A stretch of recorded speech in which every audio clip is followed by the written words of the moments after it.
근심 걱정하고 어려운 일 당해도 걱정 마라. 주 너를 지키리.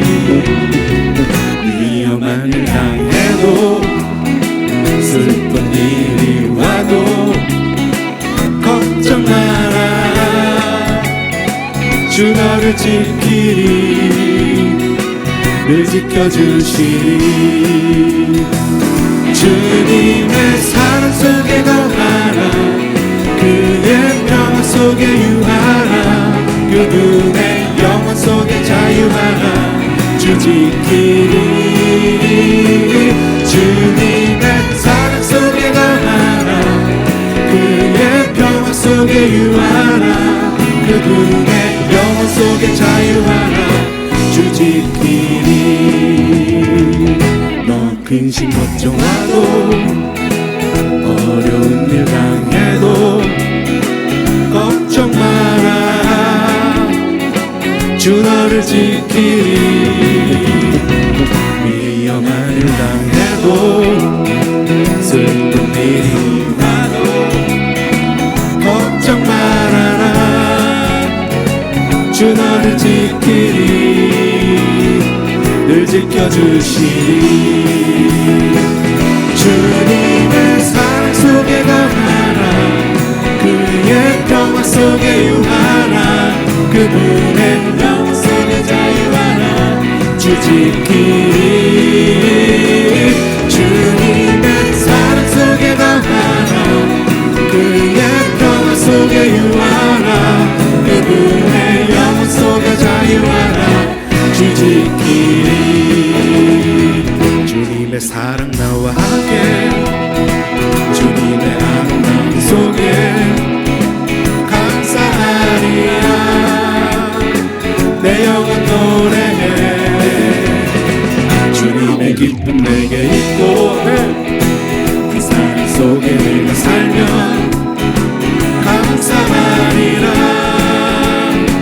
내 영혼 노래해. 내 영혼 찬양해. 주님의 사랑 속에 거하라. 그의 평화 속에 유하라. 그분의 영원 속에 자유하라. 주 지키리.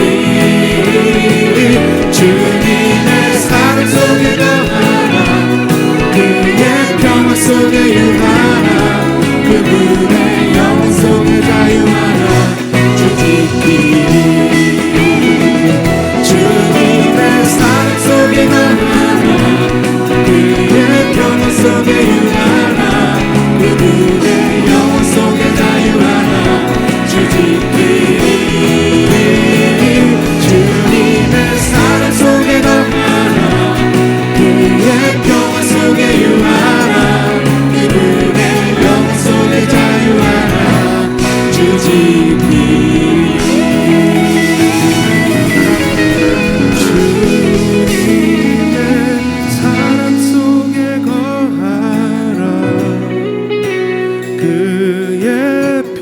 속에 유하라.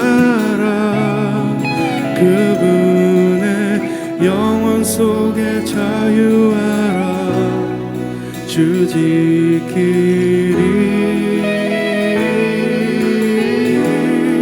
주님의 사랑 속에 거하라. 그의 평화 속에 유하라.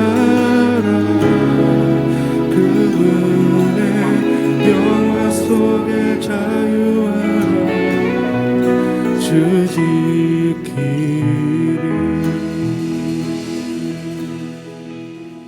제목의 말씀을 나누려고 합니다.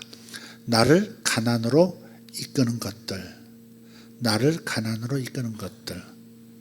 그게 뭔지 한번 봅시다. 사무엘상서 2장 7절 말씀.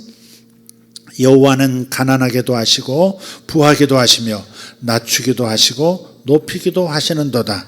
가난한 자를 진토에서 일으키시며 빈궁한 자를 거름더미에서 올리사 귀족들과 함께 앉게 하시며 영광의 자리를 차지하게 하시는도다. 아멘. 아멘. 오늘 말씀에서는 하나님은 사람을 가난하게도 하실 수 있고 부하게도 하시는 분인 그런 하나님이시라는 거예요. 근데 하나님은 그럼 하나님이 나를 가난하게 하시면 어떡하지? 이렇게 반응하라고 주신 말씀이 아니죠. 그죠? 하나님은 항상 우리에게 선한 것, 좋은 것을 주시길 원하세요. 여기서 가난하게도 하실 수 있다, 부하게도 하실 수 있다. 그래서 하나님의 주권을 표현하는 것이지 하나님이 나를 가난하게 하실 수도 있다. 그것을 생각하라고 주신 말씀이 아니라는 거예요. 신명기 28장에 신명기에 이렇게 말씀하셨죠. 너희 앞에 생명과 사망, 축복과 저주를 두었노니 너희들은 살기 위하여 생명과 축복을 구하라, 선택하라 그러셨어요. 그러니까 하나님은 이거 밤도 있고 낮도 있지만 낮을 선택하라고 하시는 거예요. 마찬가지로 부하게도 하실 수 있고 가난하게도 하실 수 있는 하나님이시지만 하나님은 부하게 하시는 하나님을 너희들이 믿고 붙들어라, 그 말씀인 거죠. 아멘? 네, 그렇죠. 사람을 또 낮추기도 하시고 높이기도 하세요. 건방 떠면 안 되는 거죠. 가난한 사람을 진토에서 일으키시고 궁핍한 자들을 잿더미에서 올리십니다. 하나님은 사람들을 귀족들과 함께 앉게 하시고 상류층 가운데 앉게도 하시고 영광의 자리를 차지하게도 하십니다. 그렇다면 여러분은 하나님께서 높이시는 사람들 중에 한 사람이 되고 싶지 않으신가 하는 질문입니다. 하나님이 높여주시는 인생 되기를 원하시면 아멘. 그렇다면 나를 낮추고 나를 가난하게 만드는 것들이 내 삶 속에 있다면, 적어도 어떤 태도들이 있다면 그것들은 바꾸려고 하셔야 합니다. 오늘은 사람은 가난으로 이끄는 삶의 양식, 그 특징들에 대해서 살펴보기를 원해요. 그러니까 성경에서는 가난에 대해서 말씀하는 구절들을 반복해서 말씀하는 게 있어요. 다시 말해서 가난하게 되는 공식이 있다는 거예요. 부하게 되는 공식도 있지만 가난하게 되는 것도 공식이 있다는 거예요. 자, 첫 번째는 뭐냐면 게을러요. 게으름은 하나님과 닮지 않았어요. 하나님의 성품은 게으른 게 아니거든요. 열의가 없고 게으른 거, 그게 첫 번째 단계, 나를 가난으로 내려가게 만드는 거예요. 여러분 직장 생활에서 내일이나 상사가 맡긴 일에 게으름을 부리고 아무런 열의도 없이 해보십시오. 그러면 틀림없어요. 가난이 그대를 기다리고 있을 겁니다. 잠언 6장 9절 11절입니다. 게으른 자여, 내가 어느 때까지 누워 있겠느냐? 내가 어느 때에 잠이 깨어 일어나겠느냐? 좀 더 자자, 좀 더 졸자, 손을 모으고 좀 더 누워있자 하면 내 빈궁이 강도같이 오며 내 권핍이 군사같이 이르리라. 군사같이 이른다는 말이 뭐예요? 막 지쳐 들어온다는 거죠. 갑자기 왜 이런 일이 생기지 하면서 갑자기 가난하게 되는 일이 쳐들어온다는 거예요. 게을러서는 안 되는 거죠. 물론 사람이 몸으로 열심히 일해서 재물을 모으는 사람이 있는가 하면 생각으로, 아이디어로 돈을 버는 사람도 있어요. 그러니까 여기서는 꼭 몸으로 지금 집에서 주무시고 계시는 아무개 집사님처럼 그분은 머리를 많이 쓰고 욕을 많이 쓰시는 조동이 은사가 있으신 분이신데, 그러니까 게으름에서 좀 빼도록 하겠습니다. 그분은 지금 머리를 하도 써가지고 지금 열심히 생각하고 아이디어를 굴리고 열심히 사업 구성하다가 지금 지쳐서 잠드신 거니까. 어쨌든 게으른 건 안 됩니다.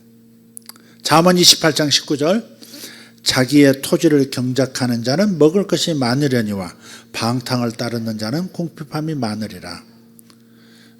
여러분 자기 하는 일에 열심히 있어야 됩니다. 그렇지 않고 방탕하다, 술 마시고 춤추고 노래하며 이렇게 살면 어떻게 돼요? 안 돼요. 나는 요즘은 술 마시는 사람들 이렇게 있다 그러면 술 처먹는다 이 말이 아주 거칠게 나오더라고. 설교 시간에 막 나올 것 같더라고. 기회에 나왔네. 술 처먹으면 안 됩니다.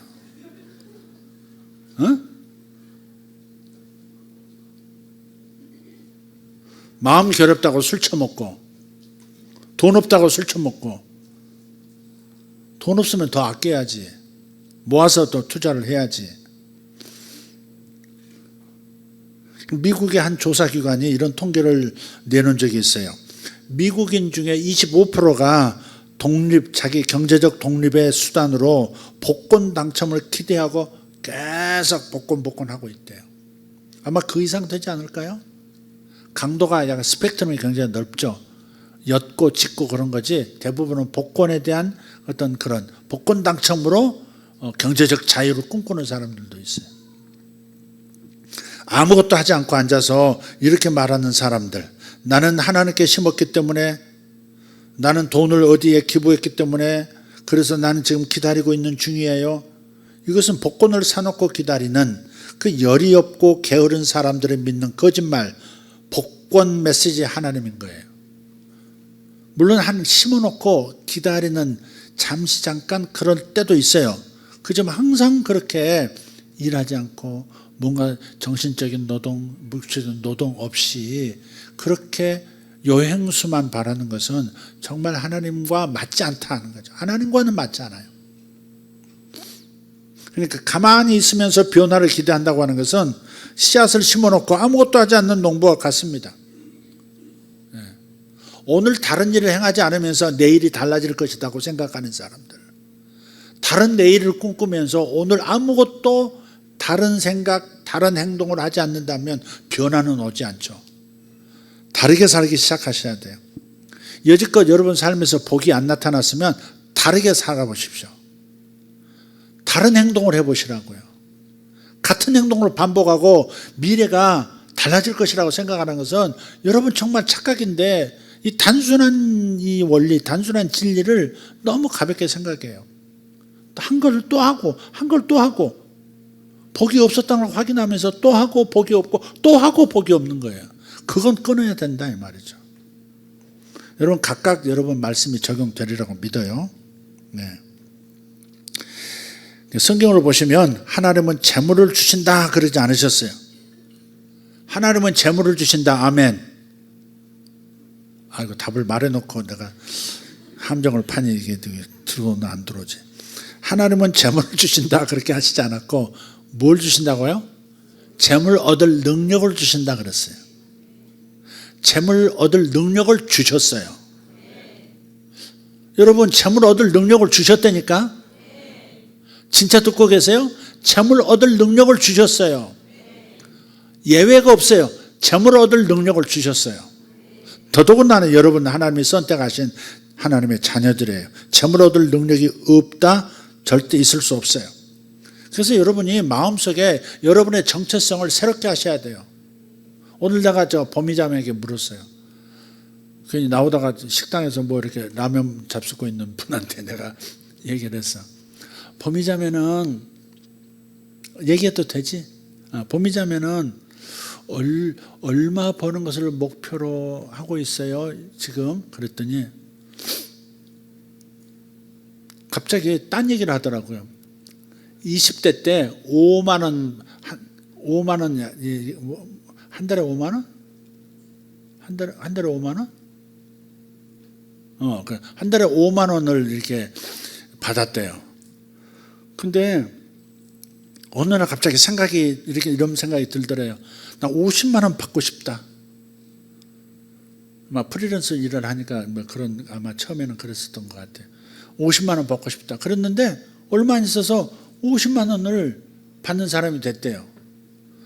그래서 또 거기 그치지 않고 한번 해보니까 되거든. 그러니까 난 500만 원씩 받는 사람 되고 싶어. 그런데 그때부터 굉장히 그 입시 강사로서 대학에 착착 들어가게 만드는 사람으로 저 강남에서 유명해져 가지고 그렇게 돈을 막 많이 벌고 뭐 여러 가지 인텐시브도 많이 받고 지금도 많이 벌고 있지만 이왕에 돈을 버는 거면 좀 큰 생각을 하는 것도 괜찮을 것 같아요, 여러분. 자신이 나는 100억 자산가가 될 수 있어라고 생각하면 그런 기회들, 그런 아이디어들이 들러붙어요. 제가 보니까 이건 좀 긴 얘기이긴 하지만은 좀 짧게 단순히 해볼게요. 우리가 이 교회를 이 공간을 오기 전에 여기서 한 블록 떨어진 곳에 40평 되는 곳에서 몇 년을 있었어요. 그 전에는 지하에 있었어요. 그런데 어느 날 이쪽에서 좋은 교회가 있었다고 말씀을 드린 좋은 교회가 갑자기 그 목사님이 어떤 대통령 선거 나가니 뭐니 해가지고 그냥 교회가 폭삭 내려앉았어요. 다 흩어져 버렸어요. 없어져 버렸어요. 너무 좋은 교회였거든요. 영적인 교회였어요. 그래서 제가 그때 기도를 했거든요. 하나님, 너무 저 좋은 교회가, 저도 가끔 가서 은혜 받는 교회인데 저 교회가 저렇게 망해서 어떡합니까?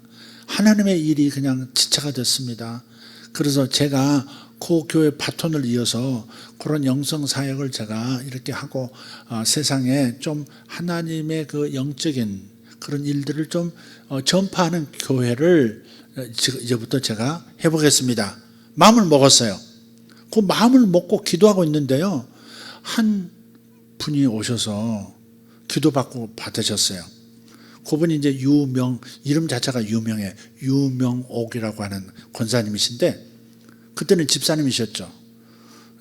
권사님이신데, 그분이 어느 날 갑자기 얘기하는 기도받고 나더니 저한테 그러시는 거예요. 목사님, 여기 미금역 사거리에 아직 건물이 하나 올라가고 있는데, 이제 8층이 고가 아주 높습니다. 우리 교회하기에는 딱입니다. 목사님이 구석에 있을 뿐이 아닙니다. 저를 굉장히 대단한 사람으로 여겨주셨어요. 그분이 그런 제안을 하시더라고요. 가시죠. 근데 딱 현실을 보니까 통장에 돈이 없는 거예요. 어떨 때는 그 월세 몇십만 원 내는 것도 좀 밀려가지고 그럴 때도 있었거든요. 그럴 때예요. 그럴 때. 20년 전이죠. 그런데 그분이 그렇게 말씀만 한 게 아니고 내가 하겠다고 말을 하니까 여기 가겠다고 내가 기도한 게 있어서 여기 어쨌든 가야 되겠다고 그랬는데 그분이 1억을 저한테 주시더라고요. 1억을 헌금해 주셨어요. 나중에 청탁도 하시라고 1,000만까지 하고 그냥 그렇게 하셔가지고요. 그래서 그것이 출발할 수 있는, 이것을 매입할 수 있는 출발선이 된 거예요. 그 사도행전 17장인가 보면 사도 바울과 실라라고 하는 이 선지자 두 사람이 사역을 할 때 많은 사람이 전도가 됐는데 거기에 헬라의 귀부인들이 사도 바울을 이게 전도를 통해서 구원받고 후원하는 장면이 나와요. 헬라의 귀부인들. 그러듯이 그때부터 이 교회를 이제 매반에 돈이 많이 이제 뭐 10억 이상 가고 이제 뭐 그때 당시만 해도 그러니까 돈이 많이 필요하잖아요. 성도들은 뭐 돈 있는 분이 그때 그렇게 없었고.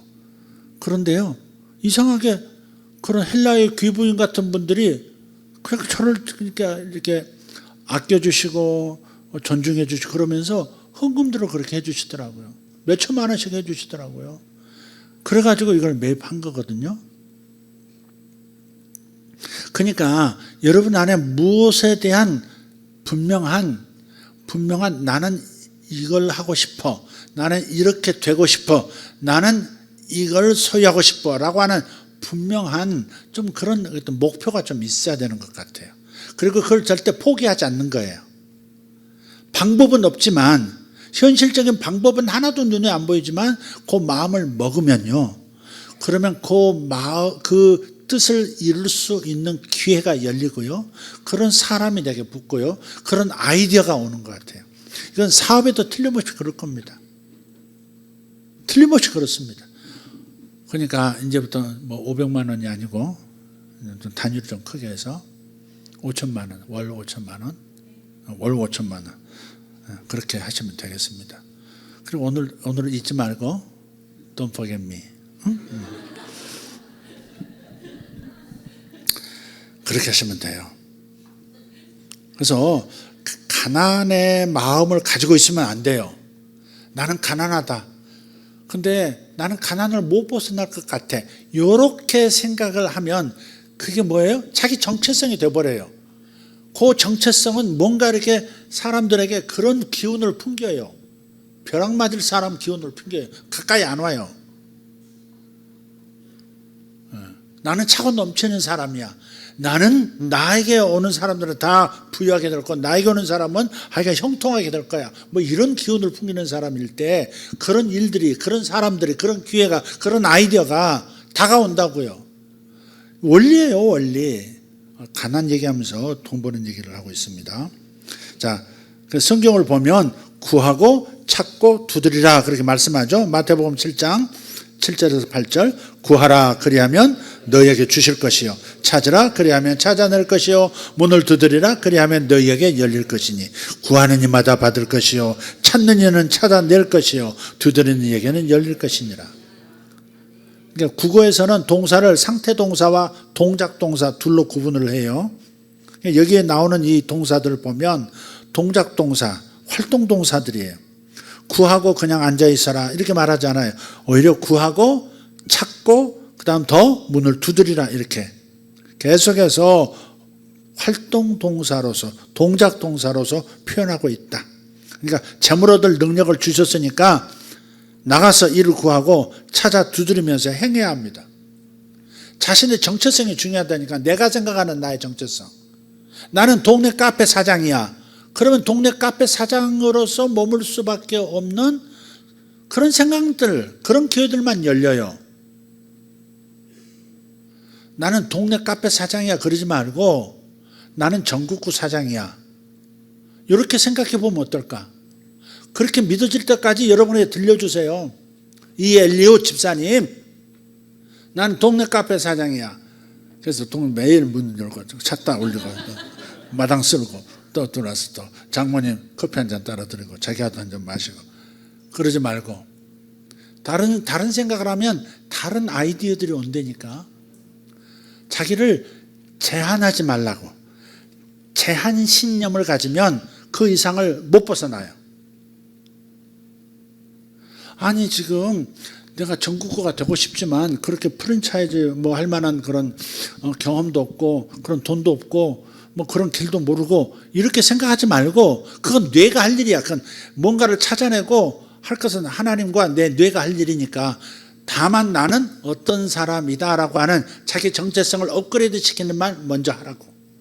그리고 포기하지 말라고. 그럼 그런 일이 다가와요. 틀림없어요, 여러분. 목회를 하면서도 그런 원리가 작동하고 있고 사고하면서 그런 원리가 작동하는 거예요.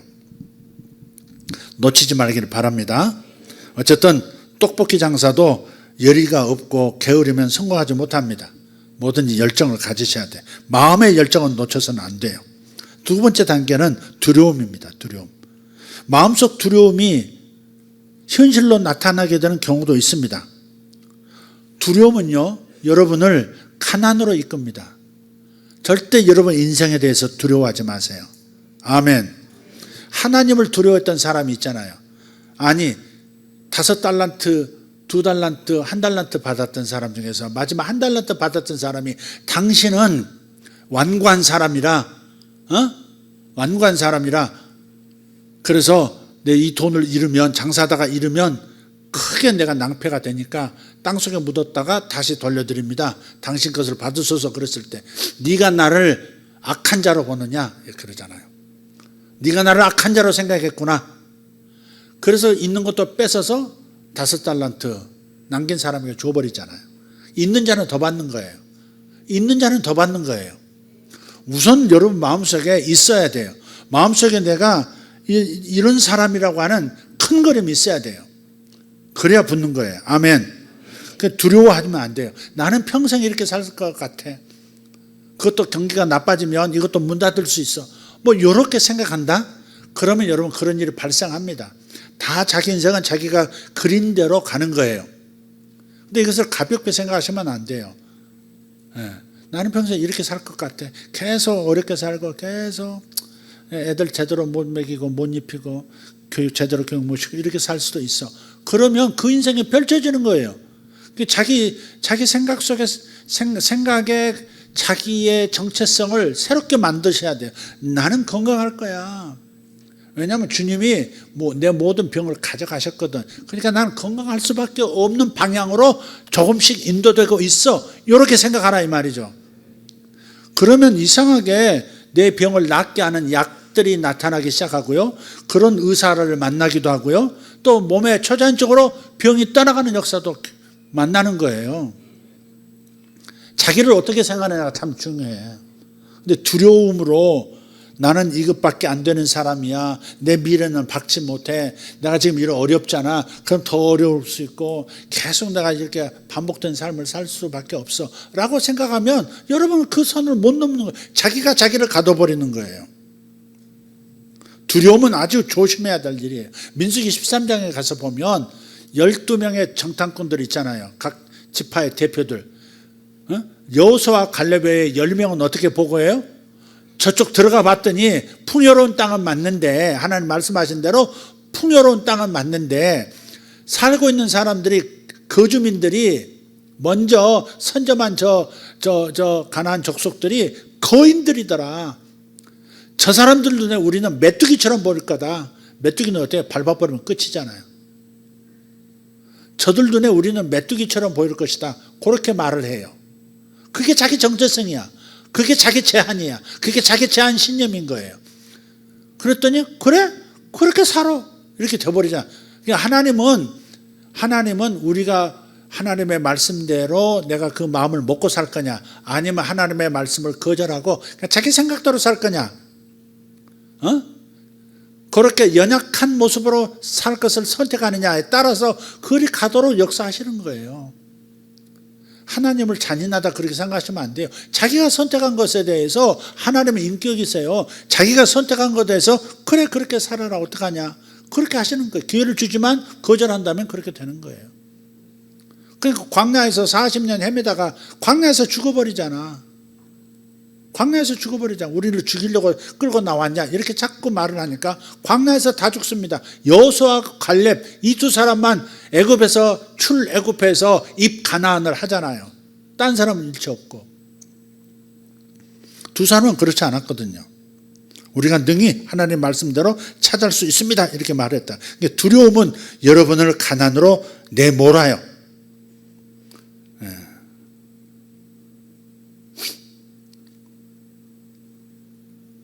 전부요 이렇게 예를 들어 이렇게 질문을 해봐요. 어떻게 돈을 벌 수 있을까? 어떻게 돈을 벌 수 있을까요? 그러면 일해야 돈을 벌지요. 이게 이제 보통 일해야 돈을 번다, 일견에서 맞는 것 같은데 정말 그런가 살펴봐야 돼요. 꼭 내가 일해야만 돈을 벌 수 있다? 그렇지 않을 수 있는 거예요. 아이디어만으로도 살아요. 자기만 사는 게 아니고 여러 사람 먹여 살릴 수 있어요. 최윤재 자매 전번에 간증 잠깐 들었지만 그뭐 몸으로 못 뛰어서 일을 뭐 이렇게 처음에 했습니까? 그냥 아이디어로 한 거예요. 아 저렇게 연약한 저 지체 장애인들 저런 것들을 좀 이 부모들의 마음을 세상에 알리면 참 그 도움이 될 것 같다. 그래서 뛰었던 그것이 수백, 한 800만 뷰던가 그렇더만 지금. 그러면서 정부에도 알려주고, 정부에서 지방정부 뭐 중앙정부에서도 같이 일해보자고, 대통령실 소소행정부실에서도 와서 우리 영상 좀 만들어 달라고, 같이 일하자고. 2년치 일거리가 다 들어왔다 그러더라고. 올 초에 2년치 벌고 회사 돌아가는 모든 이익 남기는 것까지 포함해서 일이 다 2년치가 끝났대요. 그러니까 꼭 여러분이 일해야 먹고 산다, 일해야 돈을 벌 수 있다만 생각하지 말고 좀 자기를 좀 자유롭게, 좀 하나님의 영원한 자유 안에 자기를 좀 둬보세요. 하나님은 방법이 있으세요. 그러니까 여러분의 상황을 진리처럼 받아들이지 말고 사실로 인정하는 것은 좋아요, 괜찮아요. 그러나 그것이 고정핀이 돼서는 안 된다고. 쳇바퀴 돌듯이 그걸 못 벗어나게 돼요. 그러니까 여러분 하나님께서 내가 이런 돈을 벌고 이 돈을 가지고 이런 일을 좀 해보고 싶다. 그렇다면 그 목표를 가지고 그거를 계속 자신에게 들려주고 그걸 버리지 마세요. 뭐 끌어당긴 법칙에 보면 간절히 원하라고 그러는데 간절히 원할수록 점점 멀어지는 경우도 있어요. 나 부자가 되고 싶어, 부자가 되고 싶어, 정말 부자가 되고 싶어 그러는데 사실은 어떻게 반응이 오냐면 그래 너는 아직 가난하단 말이지, 너 거지란 말이지, 이렇게 반응이 올 수 있다고 진짜. 그러니까 너무 감정적으로 뭐 끌어당김의 법칙 뭐 그런 거 도입해가지고 뭐 이렇게 간절하게 상상하면 된다고. 너무 그러지 말, 너무 힘주지 말고 그냥 하나님의 임재 앞에 들어간 그 살구나무 지팡이처럼 그냥 들어가 있으라고. 그러면서 하나님이 어떻게 인도하시나, 어떻게 인도하시나. 물론 할 일은 하면서, 지금은 당장 일하지 않으면 먹고 살 수 없으니까 일은 하죠. 하지만 나는 여기에 갇히고 싶지 않아. 하나님이 어떻게 하시는지 하나님이 하신 일을 보리라. 이렇게 나가면 되는 거죠. 두려움에서 벗어나기를 축복합니다. 벗어나셔야 돼. 세 번째는 어리석은 거예요. 어리석음. 세 번째 단계는 어리석음이에요. 성경에서는 이 종종 어리석은 사람을 어떤 사람들을 가리켜서 말하냐면 술 취한 사람들, 술 처먹는 놈들, 술 처먹는 남과 여들, 낭비하는 사람들, 그런 사람들과 연관해. 이 어리석다는 거죠. 낭비할 때가 아닌데, 누릴 때가 아닌데 누리는 것부터 시작하는 거라니까. 여러분 이거 충격 받으셔야 돼요. 돈 조금 벌릴 것 같다 그러면 건너뛰어서 누르기 시작해. 여러분 저도 명품 같은 게 있으면 좋을 것 같아요. 그렇지만 너무 그럴 때가 아닌데, 실은 이게 명품인데 버버리 누가 선물을 주셔가지고 이렇게 좋아서 차긴 찼지만은 이렇게 좀 멋쩍어서 이렇게 목사가 좀 버버리를 저리 흑흑까지 이렇게, 이것도 몇십만 원 하나 봐. 어느 날 선물을 주고 가더라고. 나는 다 스스로 다 까발려. 그러니까 누를 때가 아닐 때는 조금 절제하세요. 누를 때가 와. 학생들한테, 청년들한테 얘기하잖아요. 아니 저기 커피, 저기 이제 이데아에서 저 좋은 커피 잘 꼬가지고 갖다 놓은 거 있는데 그거 누르면 그거 쫙 나오더만. 나도 이제 저거 뺄 줄 알아요 이제. 그냥 마셔도 저 커피숍에서 마시는 거 똑같더만. 우리 거라 그런지 더 맛있어. 나는 더 구수하고. 요즘은 좀 저걸 마시다 보니까 커피 맛을 요즘 좀 배웠어요. 좋더라고요 저거. 근데 굳이 또 내려가서 다른 뭐 스타벅스 가가지고 커피 들고 돌아다니고 왜 그러냐고. 우리 청년들, 니들이 그렇게 누릴 때가 아니잖아. 그거 7,000원 얼마 하니? 조명철 아들, 너 커피 요새 얼마씩 해? 스타벅스에서 아메리카노 얼마? 6,000원. 7,000원이 아니라 6,000원이나. 그거 하나면 딴 거 사. 할 게 많잖아. 방법도 알려줬고. 그래서 자꾸 그런 걸 모아가지고 이 돈이 돈을 벌게 만드는 그런 데 눈을 좀 떠야지.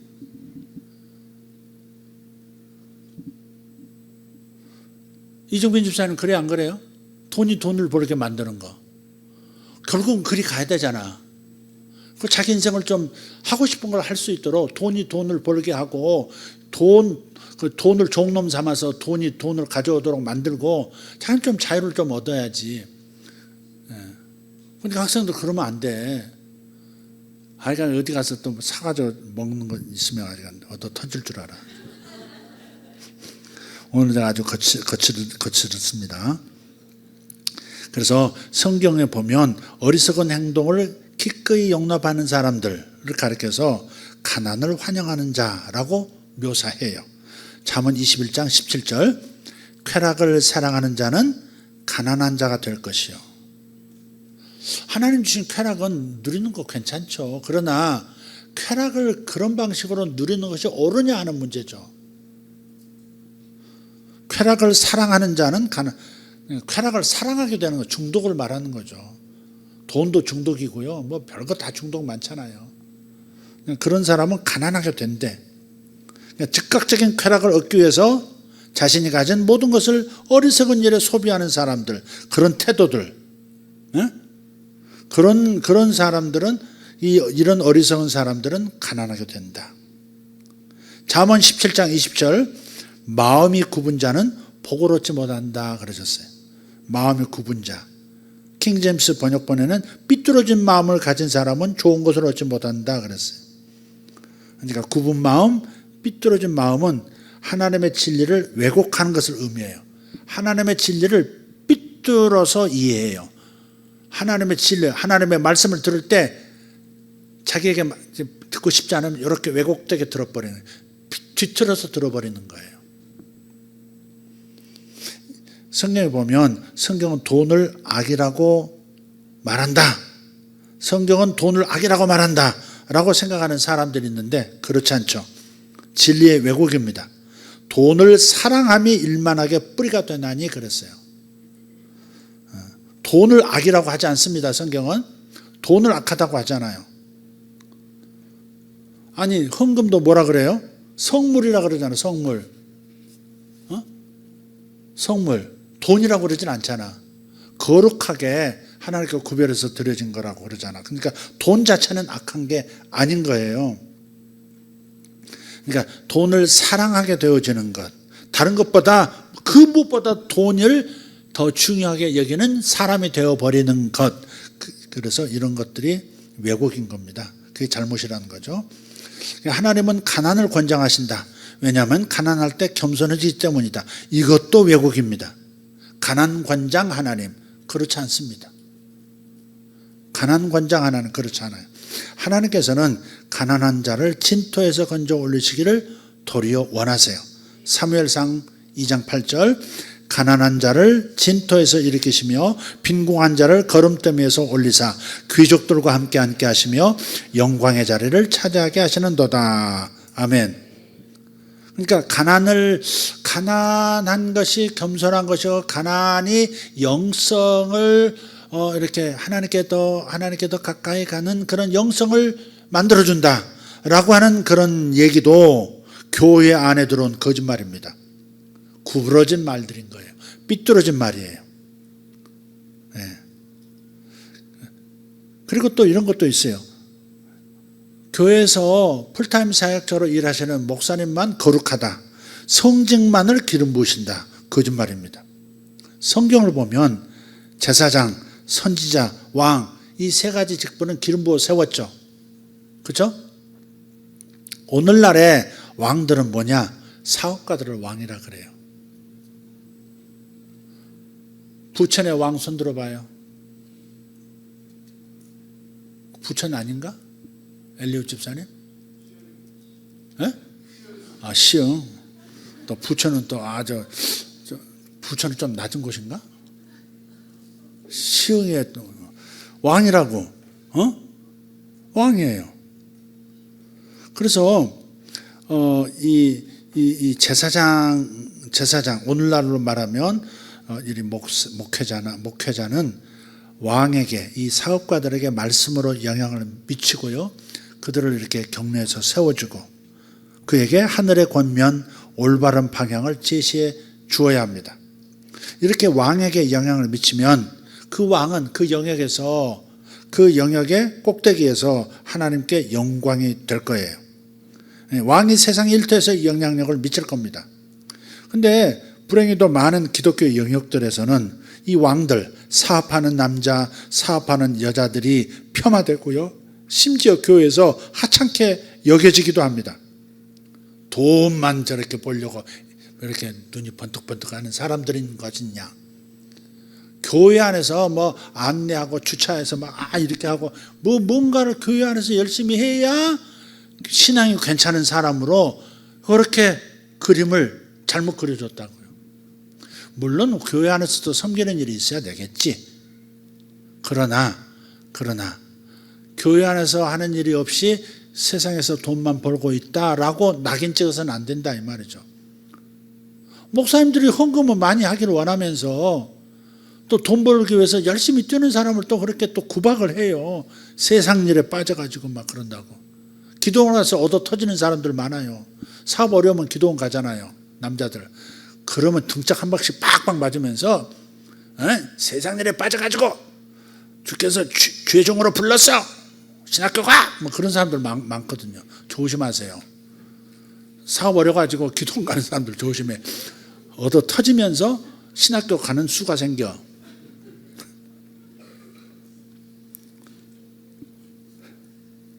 그러니까 왕으로서, 세상의 왕으로서 기름 부음을 받았지만 격려받지 못하고 멘토링도 받지 못하는 그런 크리스찬들이 많습니다.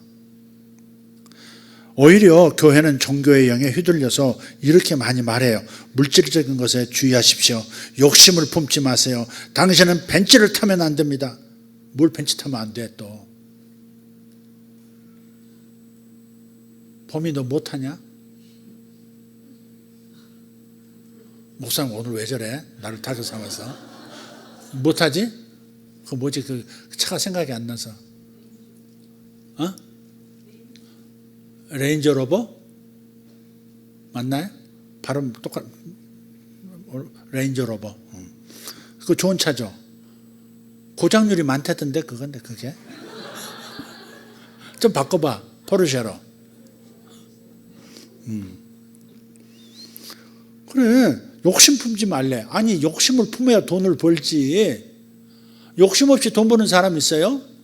욕심 없으면 라면 가게도 안 돼요. 욕심이 없으니까요. 어머니하고 저하고 라면 가게 학원 앞에 사다가 한 달하고 때려쳤다니까. 한 달하고 때려쳤어요. 그 돈을 막 벌어야겠다. 그런 욕심 없이 얼떨결에 시작한 거야. 그러니까 망하지. 그런 적이 있어요. 총각 때. 욕심 품지 말라는 말은 조심해서 해야 될 말이에요. 하나님보다 더 사랑한다. 그러면 예배보다 더 사랑하고 예배는 등한 얘기고 계속 그것만. 물론 모든 예배에 와야만 정상적인 사역가다. 그건 아니에요. 왜? 세상에서 해야 될 일, 열심히 해야 될 일이 있으니까. 그렇지만 그러나 예배를 망각한 채 더 그런 걸 중요시 여기고 동료들과 술 처먹고 노는 시간을 더 예배보다 중요하게 여기는 민족과 족속들은 그건 미래가 훤합니다. 교회는 우리 사업가들, 왕들을 폄하했었다고 하는 거. 그래서 그분들이 가진 영향력을 과소평가하고 그분들이 하나님께 기름 부음 받은 그 중요한 직임을, 권세를 인정하지 않았었습니다. 이렇게 된 이유가 뭐냐? 교회에 침투한 거짓말을 교회가 분별하지 않고 사용했기 때문에 그렇습니다. 그래서 성도는 교회 메시지를 정밀하게 분별해야 합니다. 제사장의 메시지가 왕들에게 크게 영향을 미치는 거예요. 블레싱을 받기도 하고 또 자기가 마치 열등한 크리스찬처럼 느껴지게 만들 수 있거든요. 나는 세상에 쓰레기하던 돈이나 벌리는 사람처럼 취급당한다는 느낌 가지면 어떻게 활발하게 돈을 벌고 하나님의 큰 일을 할 수 있겠어요? 그러니까 왕들의 성공을 방해하는 거짓말, 왜곡들 많습니다. 가난을 불러들이는 리더들입니다. 네 번째는 죄악을 숨길 때 가난으로 갑니다. 죄악이 많은데 부여로 갈 수 있다. 그것은 여러분 아닙니다. 맞지 않죠. 하나님과 맞지 않잖아요. 그죠? 죄악을 숨기는 거 조심해야 돼요. 하나님 앞에서 죄악을 숨기면 안 돼요. 죄를 저질릴 수 있어요. 그러나 하나님 앞에서 숨기면 안 돼요. 저 죄인입니다. 저 죄 저질렀습니다. 잘못했습니다. 고치겠습니다. 이래야지. 잠언 28장 22절 악한 눈이 있는 자는 재물을 얻기에만 급하고 빈궁이 자기에게로 임할 줄은 알지 못하느니라. 악한 눈이 있다는 것은 그의 모든 시선, 모든 정체성, 자기 정체성이 그냥 악한 거야. 죄를 막 품고 있으면서도 저지르면서도 어때요? 재물 얻기에만 급해요. 그러면 재물을 얻어지는 게 아니라 빈궁이, 가난이 찾아오게 된다는 겁니다. 어떤 그 의사 선생님이 얼마 전에 저한테 그러시더라고요. 목사님 참 이상해요. 뭐예요? 그랬더니 집안에 잘못된 사람이 하나만 있어도 집안이 망하더라고요. 그래서 무슨 사연이 있는 것 같아요. 얘기하고 싶은 게 있으신 것 같아요. 얘기해 보시라 그랬어요. 집안에 동서 한 분이 교회 장로이신데 사기꾼이래. 맨날 그래가지고 형제들 돈을 다 갖다가 자기도 돈을 많이 뺏기셨대요. 그랬더니 결국은 이제 장모님도 뭐 그런 그런 그 사이 하나, 딸 사이가 또 부창 부수라고 또 그런 남편 만나니까 딸도 이렇게 다 작정해. 형제들 돈 끌어다가 다 갚을 생각도 없고 다 먹어치우고, 부모님 돈 갖다 먹어치우고, 어머니가 그래서 돌아가셨다는 거예요. 그 때문에, 화병 때문에. 근데 장로님이 그랬다니까. 장로님은 그러지 마시길 바라고. 우리 장로님은 형제들 먹여 살리시느라고 바쁘셨지. 형제들 먹여 살리고 동서 먹여 살리시고 그러신 분이시죠. 잠언 13장 21절 같이 해. 재앙은 죄인을 따르고 선한 보응은 의인에게 이르느니라. 아멘. 재앙은 누굴 따라요? 죄인을 따른다고. 그림자처럼 죄인을 따른다. 그러니까 죄악을 품어서는 안 돼. 죄를 지을 수 있다니까. 우리는 아직도 죄를 자꾸 지어요. 그렇지만 하나님 앞에 감추고 아무것도 아닌 것처럼 해서는 안 된다 하는 겁니다. 가난은 우리의 불순종과도 관련이 있는 거예요. 잠언 13장 18절 혼계를 저버리는 자에게는 궁핍과 수욕이 이르르거니와 경계를 받는 자는 존영을 받느니라. 그러니까 가난은 반항의 열매인 거예요. 불순종. 반항의 열매가 가난이에요. 예배보다 예배가 중요하다. 예배 드리자. 그런데 술 먹으러 나가는 거야. 반항의 열매가 가난입니다. 갑자기 찾아옵니다. 갑자기 찾아와. 다섯 번째 단계, 번영에 교만해지는 거예요. 잘 됐어요. 사업이 잘 되고 있어요. 교만해져요. 승진했어요. 교만해져요. 요거 아주 정말 치명상입니다. 여러분이 번영할 동안에 하나님을 잊고 교만해진다면 결국은 그 교만으로 인해서 가난하게 되어질 거예요. 자, 신명기 28장 47절. 자, 시작. 내가 모든 것이 풍족하여도 기쁨과 즐거운 마음으로 내 하나님 여호와를 섬기지 아니함으로 말미암아 네가 줄이고 목마르고 헐벗고 모든 것이 부족한 중에 여호와께서 보내사 너를 치게 하실 적군을 섬기게 될 것이니 그가 철멍에를 내 목에 메워 마침내 너를 멸할 것이라. 너에게 모든 것이 풍족하도록 축복해 주셨어요. 그래서 기쁨과 즐거운 마음이 넘쳐요. 그런데 그 기쁨과 즐거움을 하나님께 영광으로 돌리지 않고 하나님을 섬기는 일에 치심하지 않고 도리어 교만하여져서 그렇게 살아간다면 궁핍이 적군처럼 쳐들어온다. 매우 중대한 말씀이죠. 하나님은 우리가 번영할 때 영광 받으시기를 원하는 줄 믿습니다. 잘 될 때 영광 돌리셔야 돼. 잘 될 때 예배도 잘 들으셔야 돼. 안 될 때는 그냥 우거지상하고 막 기도하고 막 그러다가 잘 되면 그때부터 잊어버리고 예배도 막 뒤로 하고 그건 굉장히 위험한 행동이죠.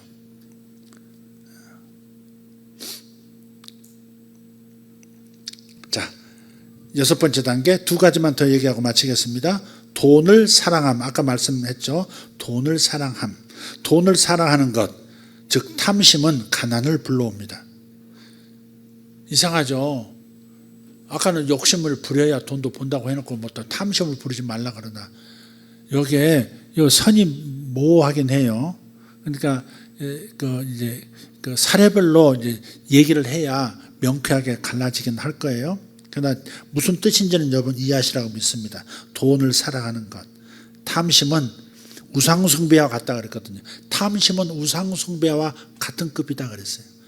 여러분 절에 가서 우리 성도가 절에 가서 절하고 저 무당집 가가지고 점집 가가지고 번호표 받아 쭈그르고 앉아 있으면 그걸 발견했어. 우리 정만호 장로님이 저기 미아리 가셔가지고 번호표 받고 사람들 속에 앉아 계시는 거야. 그걸 소미경 권사님이 봤어. 지금도 보고 계셔요. 뒤를 열심히 보고 계셔. 봤어. 그걸 얼마나 비참한 상황이냐고 이게. 장로님이 그러실 분이 아니에요.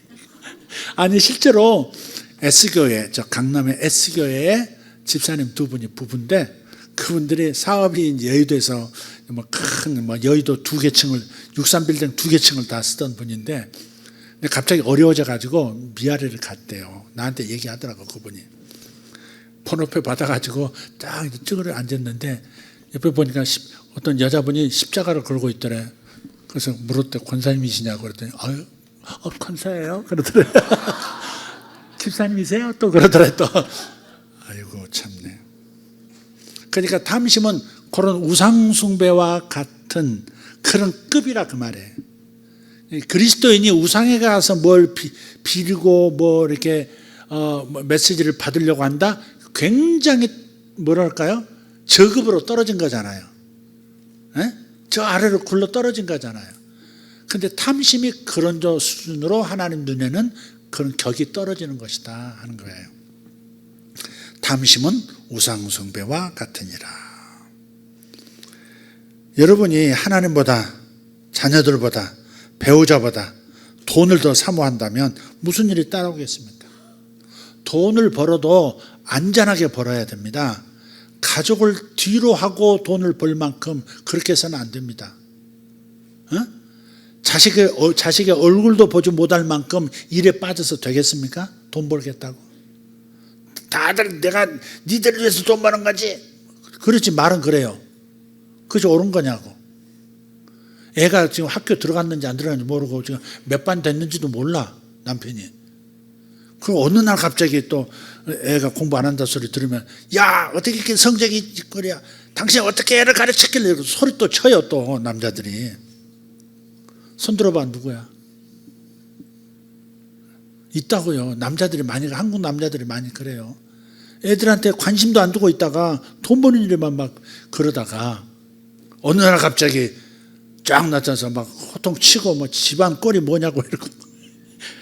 꼭 내가 해본 것 같네. 전도서 5장 10절. 은을 사랑하는 자는 은으로 만족하지 못하고 풍요를 사랑하는 자는 소득으로 만족하지 아니하나니. 돈에 중독된 상태죠. 만족을 모르는 거예요. 그래서 가족을 뒤로 할 만큼 돈에 몰두해서는 안 돼요. 그건 안 돼요, 여러분. 그건 안 돼요. 정만우 장로님만 계속 그러면 안 되겠다. 유 장로님도 이제 괜찮죠, 유 장로님? 네. 유 장로님 번호표를 받았어. 그렇다 그러지 참은 할 수가 없죠. 네. 그래서 풍요를 사랑하는 자, 소득으로 만족할 수 없게 된다. 절대 돈은 행복을 주는 게 아닙니다. 일시적인 만족은 있죠. 돈이 우리를 좀 편안하게 해주는 것은 분명해요. 저도 그래서 돈이 많았으면 좋겠어요. 내가 돈이 많다 그러는 말에 대해서 불편한 분 손 들어봐요. 나 돈 좀 많아야 되겠다. 불편한 분 손 들어봐. 안 진짜 불편해하는 것 같은데? 네. 자, 탐심이라는 질병에 걸리지 않도록 조심해야 돼요. 디모데전서 6장 24절. 돈을 사랑함이 일만하게 뿌리가 되나니 이것을 탐내는 자들은 미혹을 받아 믿음에서 떠나 많은 근심으로써 자기를 찔렀다다.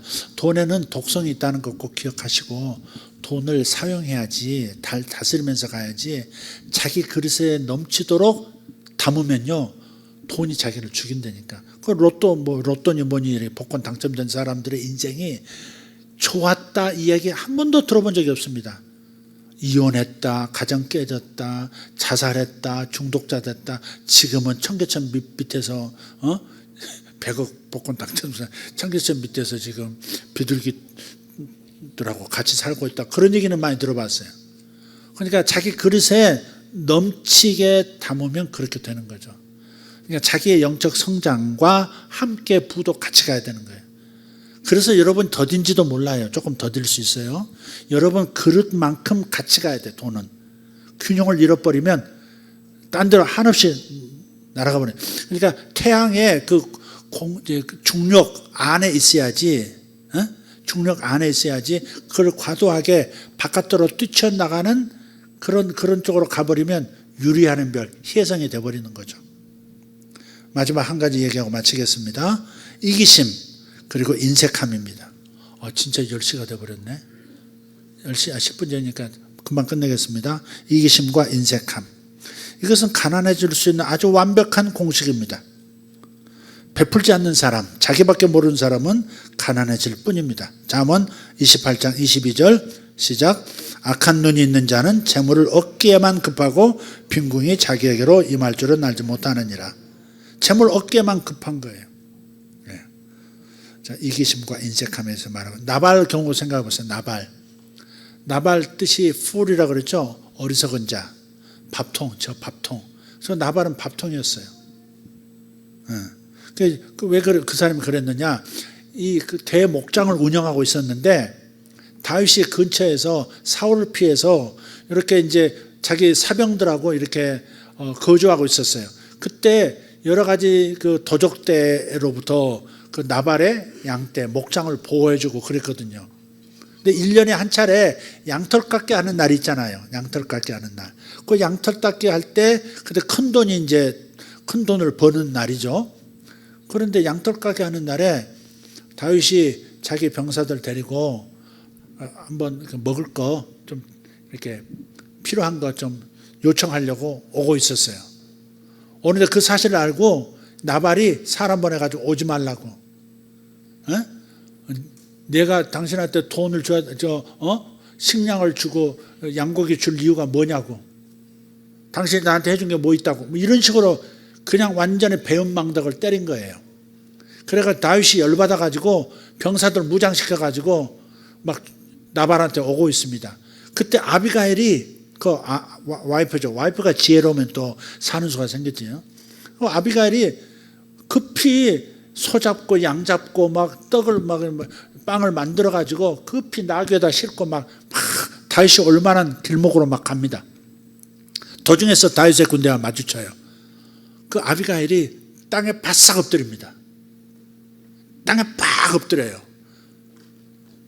그러면서 내 남편 나발이 저지른 그 무례와 당신을 향한 모욕을 저를 보시고 용서해달라고 당신 그 부하들 드시도록 이렇게 고기하고 뭐 이렇게 먹을 걸 가져왔고 뭐 이렇습니다 하고 이렇게 막 건네줍니다.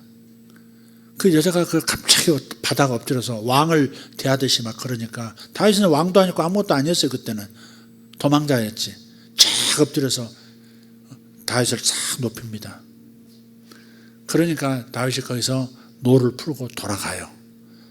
근데 집에 가서 남편한테 다윗이 군대를 끌고 우리 당신을 처단하려고 오고 있었다고 하니까 그 말 듣고요. 그 자리에서 쓰러집니다. 몸이 돌처럼 굳었다. 성경 몸이 돌처럼 굳었대. 그게 중풍 맞았는지 모르겠어요. 몸이 돌처럼 굳었어요. 그리고 10일 뒤에 죽습니다. 그러니까 인색한 거. 왜 뻔하지 자기들을 보호해 줬는 거 알면서도 굳이 인색하니까 주고 싶지 않으니까 나누고 싶지 않으니까 당연히 땡큐 해야 될 일을 안 한 거죠. 땡큐 해야 될 사람에게 땡큐 안 하면 그렇게 되는 겁니다. 아주 극단적인 얘기는 하지만 죽음까지 이르는 거예요. 그래서 이런 구절도 있어요. 반면에 잠언 28장 27절 시작. 가난한 자를 구제하는 자는 궁핍하지 아니하려니와 못 본치 않은 자에게는 저주가 크리라. 하나님께서 가난한 자를 생각하는 것을 굉장히 기뻐하세요.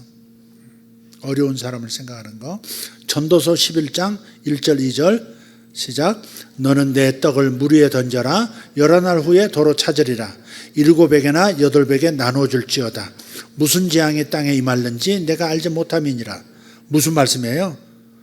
아니, 떡을 물에다 던져, 빵을 물에다 던져. 그러면 며칠 후에 도로 찾는데, 그러니까 이게 무슨 그 관용구 같은데 아직 이것은 제가 연구를 제대로 못했어요. 그러니까 이렇게 뭔가를 누구에게 베풀었는데 그건 언젠가는 다른 모습으로 자신에게 되돌아온다. 그 말을 지금 하고 있는 거죠. 그래서 2절에서 반복해서 더 명확하게 얘기해. 7에게나 8에 매일 한 사람, 두 사람에게 자기가 있는 것을 나눠주라는 거예요. 그러면 무슨 재앙이 올 때 내가 살아남는 수가 생긴다는 거예요. 내가 망하게 됐다 할지라도 그런 분들 많잖아요. 무슨 어디 경주 최부자 뭐 그런 얘기들 많잖아요. 평상시에 많이 가난한 사람, 그 자기 주변에 백리 안에 있는 사람들은 굶는 사람이 없게 하겠다. 진짜 부자들은 그렇게 하는 거예요. 자기 집을 중심으로 백리 안에 있는 백성들은 기근이 와도 굶주린 사람이 없게 하겠다. 그래서 항상 자기 창고에 열어서 다 나눠주고 그랬던. 근데 나라에 급변이 생긴 거예요. 나라가 뒤집힌 거예요.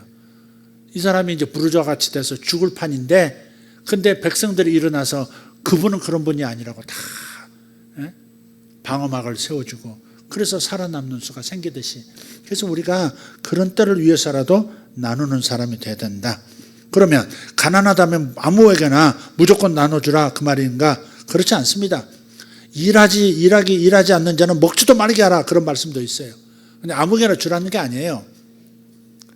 어느 정도 이분이 일어날 수 있도록, 지치지 않도록, 쓰러지지 않도록 도와주고, 그러나 일할 자는 일하게 하고. 또 예를 들어 과부가 있다고 합시다. 옛날에 과부는 경제력이 없는 사람들이죠. 일할 수 있는 여성이 일터가 없으니까. 그럴 때 그 사람을 과부로 정하고 교회에서 그냥 정기적으로 돈을 줘라. 절대 그러지 말라는 거예요. 자식이 있고 그러면 자식들이 어머니를 복양하게 해야지, 자식은 어머니를 내몰라라 하고 교회가 그 과부를 책임지고, 그런 일은 온당치 않다 하는 겁니다. 그래서 가난하다면 아무거나 무조건 나눠줘라, 그렇지 않습니다. 잘 보고 줘야 됩니다. 돈을 주고 도와주고서 그 사람을 망하게 만드는 일도 있거든요. 잘해야 되는 거죠. 또 이렇게 말씀합니다. 많이 심는 자는 많이 거두게 된다 하셨습니다. 고린도후서 9장 5절 7절 잘 읽어봅시다. 그러므로 내가 이 형제들로 먼저 너희에게 가서 너희가 전에 약속한 연보를 미리 준비하게 하도록 권면하는 것이 필요한 줄로 생각하였노니. 연보는 헌금을 말해요. 자, 이렇게 준비하여야 참 연보답고 억지가 아니니라. 미리 준비하라는 거예요. 헌금도 미리 준비하라는 거죠. 교회 와가지고 쑥 넣어가지고 나오는 대로 이렇게 하지 말고 미리 준비하라는 거예요. 우리 어렸을 때 우리 할머니요, 토요일이면 금요일 토요일 되시면 대리미로요. 그때 대리미는 전기 대리미가 아니잖아요. 숯불로 이렇게 넣어가지고 이렇게 달궈진 그 대리미 있어요. 그걸 가지고 이렇게 돈 있잖아. 10원짜리, 5원짜리, 1원짜리. 그걸 헌금할 돈은 다 대리미로 반듯하게 이렇게 쫙 폈어요. 펴가지고 그걸 성경책에 딱 넣어놓으시더라고요. 내가 그걸 언제 한번 세배가지고 영화를 한번 본 적이 있긴 있지. 할머니 헌금할 돈 40원을 훔쳐가지고, 참 내가 예수 믿고 회개를 많이 해. 그거 가지고 또 회개를 여러 차례 했네요. 이건 어떻게 헌금을 훔쳐가지고 내가 그런다 몰라. 어쨌든 그렇게 준비해가지고 그 다음날 항상 가시더라고요. 옷만 단정하게 입으시는 게 아니야. 하나님께 드릴 예물은 그렇게 아무렇게나 된 걸 드려서는 안 된다는 거예요. 꼭 대림질을 하라 그 말은 아니에요. 아니지만 그게 얼마나 마음의 태도가 얼마나 정중하냐 이 말이에요. 오늘 황혜진 자매님 딸이 있어요. 딸이 아기가 있는데 이렇게 들어오다가 딱 우리 문 열고 딱 들어오니까 신발을 딱 벗더라고. 신발을 벗으라. 엄마가 아니야 신발을 벗는데, 아니야 신발 안 벗어도 돼.